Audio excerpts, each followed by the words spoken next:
Hey guys, my name is Octoman and today I want to talk about taking damage and doing damage to other instances of gameobjects.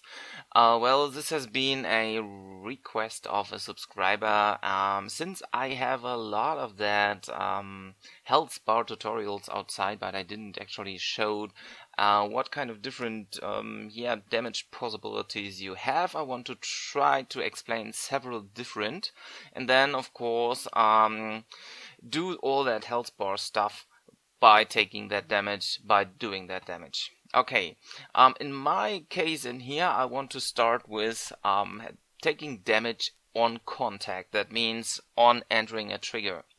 For this, I will create a plank or a cube for this, or in this case, and I will place this somewhere nearby my character or my unit over here. And I will just go over and scale this one down a bit like so and make it a bit longer. Why do I do that? Well, basically I want to go and rotate that that plank or that cubish stuff here to make sure that every time this cube is going to hit, or basically it doesn't really matter in which direction.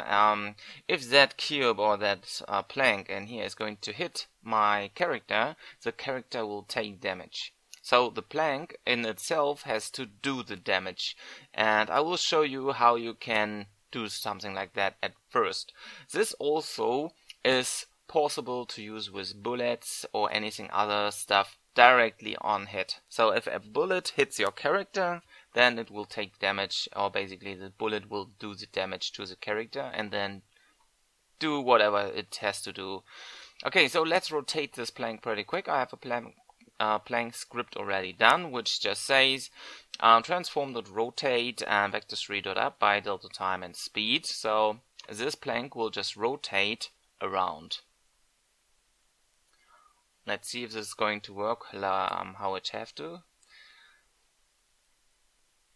Yeah, so now you can see this plank is going to rotate, and every time now the plank is going to hit the character, I want the plank doing the damage to that unit. What I want to do at first is my unit is that cube in here, and on that main cube I want to add my health script. I've written a lot of health scripts, so make sure you check out my all my tutorials on how to create health bars or health scripts.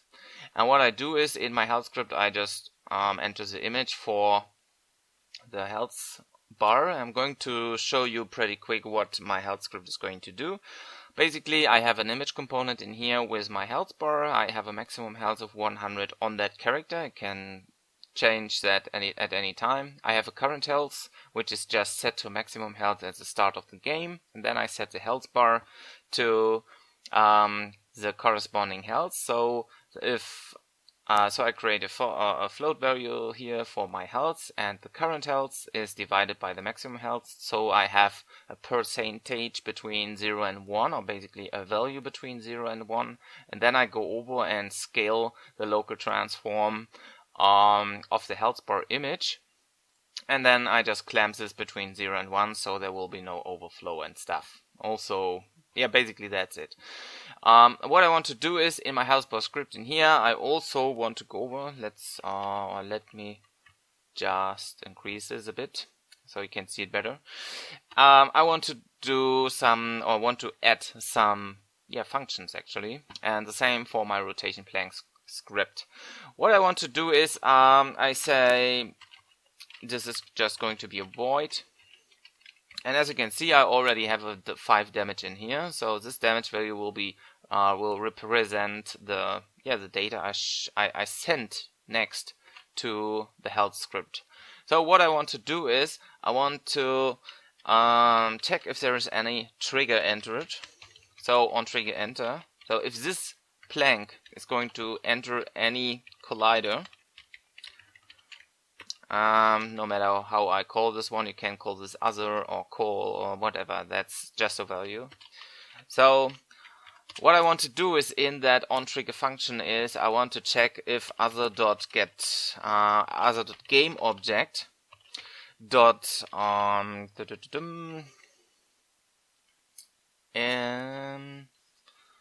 dot, I believe it's get component. Give me just a second, something lags here. Yeah.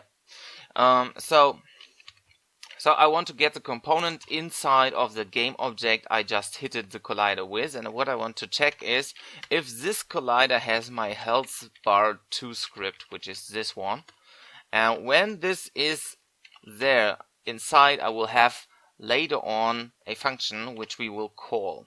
So let's just take it as it is and don't do anything else. Maybe we will get an error with that. Don't forget to save all that stuff.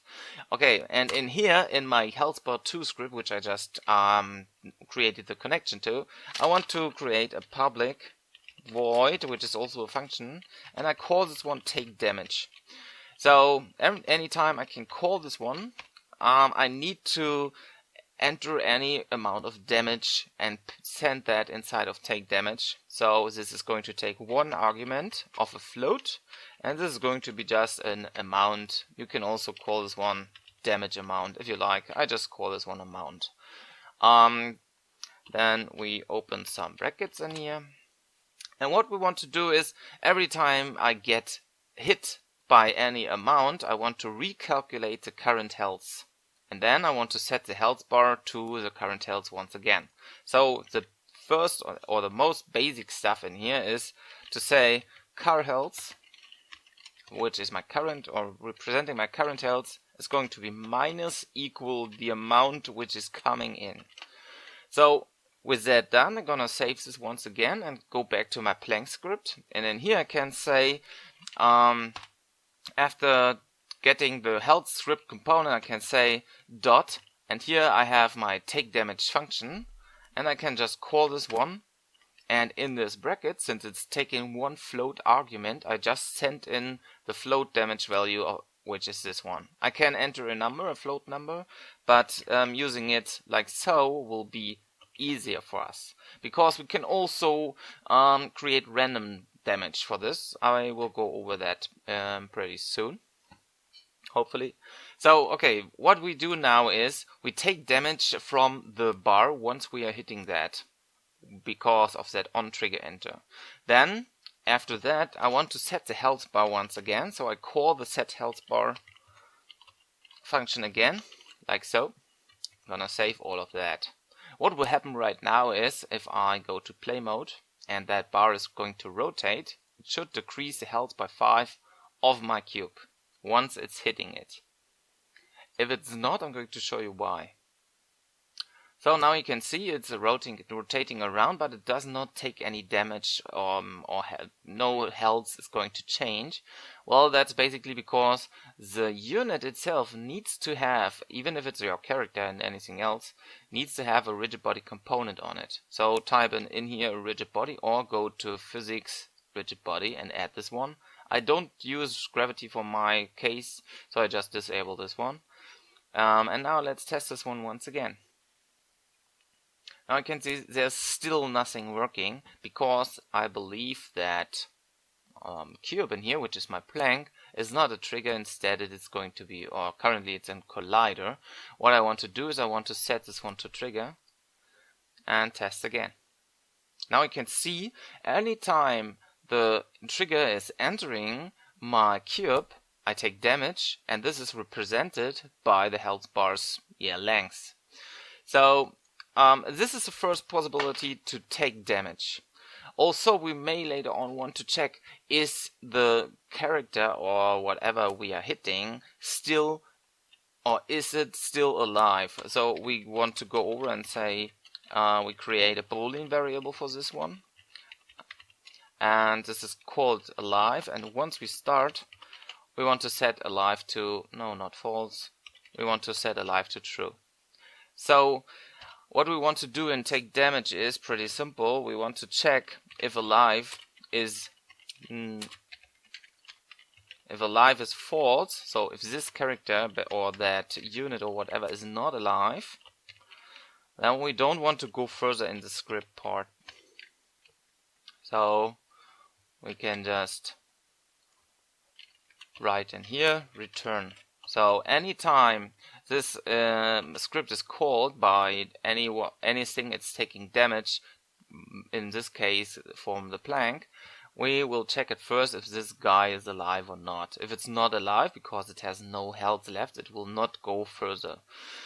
If it is alive, we want to check if the current health is actually greater than 0 basically, or we want to set the health bar or the health not decreasing under 0, or decreasing under 0. So what we say is if the current health is not going to be smaller or equal to 0, then we want to say at first that current health is not possible to go under 0, even if we don't need to, but this is how you can say and check if it is there or not. And also after that I want to set alive to be false. And now we can also react to being alive or not, like once we are not alive and so on, we can also disable that character, like saying gameobject dot set active to be false. Then it will just deactivate itself. So we can pull this object and instantiate or basically enable it at any position later on.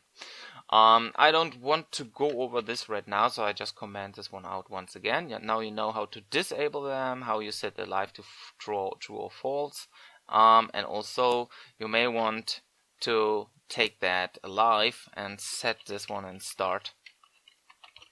For respawning, it might be useful that you set alive to true at start. So again, we set the current health to max health. The max health won't change it anyway. Then we set the health bar at start, so everything is calculated right, and then we can take damage. So basically that should be it for taking damage in any case. This also can be done with bullets or anything else who has a collider on it, basically a trigger collider. Also we can or could go over and on collision enter we could just do all that stuff and then delete that or basically disable that game object, which the plank is currently being. So if you have bullets, you can just disable that bullet and store this one or use this one later on from your object pooler. Okay, so what we want to do next is the taking damage itself. It's going to be pretty simple and easy for you to use right now. I want to show you how to do damage over time, and do damage over time is pretty much the same, but we can do that directly in the health script too. So what we create is another void do damage, and in do damage I basically do one simple thing. I just call the function take damage with any amount of damage I want to send in the damage thingy, like we call it take damage, and then here I will say 10f. So anytime do damage is called, it will call take damage and send in a parameter of 10f, which represents 10 points of health. Also, we want to make sure that we can call the do damage over time, so we can at start say invoke repeating. This will repeatedly call the do damage function. In string we need to call do damage like so, and then we have a time we want to start that stuff at, so we start after 1 second. And then we can say repeat that stuff every, 5 seconds, for example. So every 5 seconds do damage is going to be called, and take damage will be reduced at first after 1 second, and at second and all the other following every 5 seconds we will lose 10 damage. And yeah, so let's test this one out too.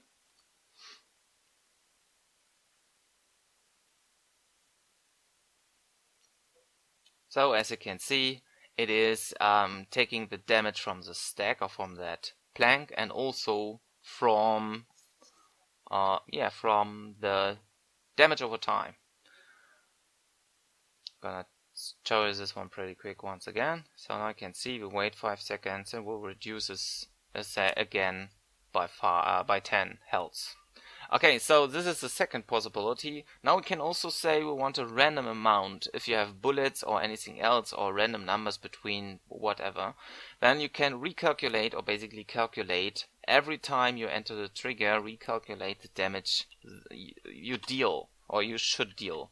What you can say is we can set damage to any value at any time once we hit, and then we send the damage inside. Let's say we have a random number in a range. So in that range we have a plus and or basically a minimum and a maximum value, and in here we can say we want to do damage between 10F and maybe 20F. We can also output this in a debug.log so we know how many damage we just took, and then once we recalculated that damage inside the onTriggerEnter function, it will automatically override the damage of 5F because of that line, and every time we hit we just have a new damage, a random damage number. So if you have a sword which is doing 100 from 100 and 200 damage, it will calculate that by 100 and 200 or the maximum and minimum value, and then recalculate and so on, and then this newly calculated value will be sent in to take damage. Okay, so this is another point or another way to do damage randomly. Basically, I'm gonna stop invoke repeating here, since I don't want to invoke that once again. I take again that pedal or that thingy, and what I can do now is I can set the damage value to be public inside my Plank script, just because I want to see the calculated damage value, and this should be shown after that.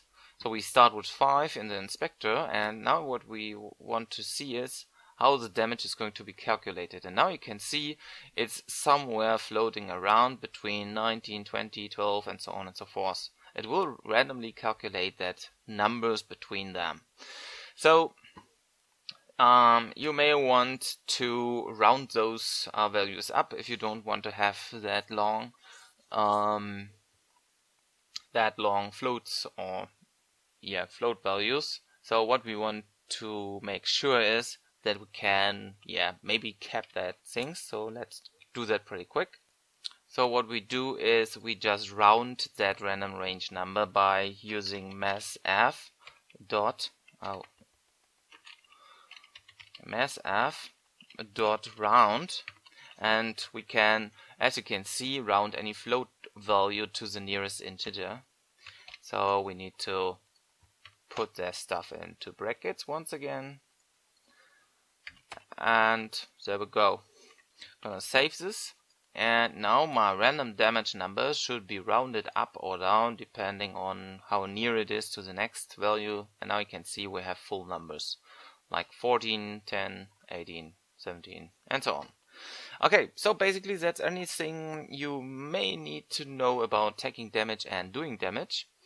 Also there are several other things, like you can call the take damage from an animation point, like at any point of the animation. I don't have animations right now, so it may not fit me, but basically you do the same. You just set a connection to your script, and in animation you just enter an animation trigger. Again, I don't have any animation right now. Maybe I just go over and create one pretty quick, and we'll be back in just a second. Well, I believe it's not needed actually to create an animation and stuff, because we can, at any point this thingy would be scaling around maybe, then you will just enter the trigger or the collider and will do the damage anyways. So, but basically I can do anything with taking damage and doing damage this way.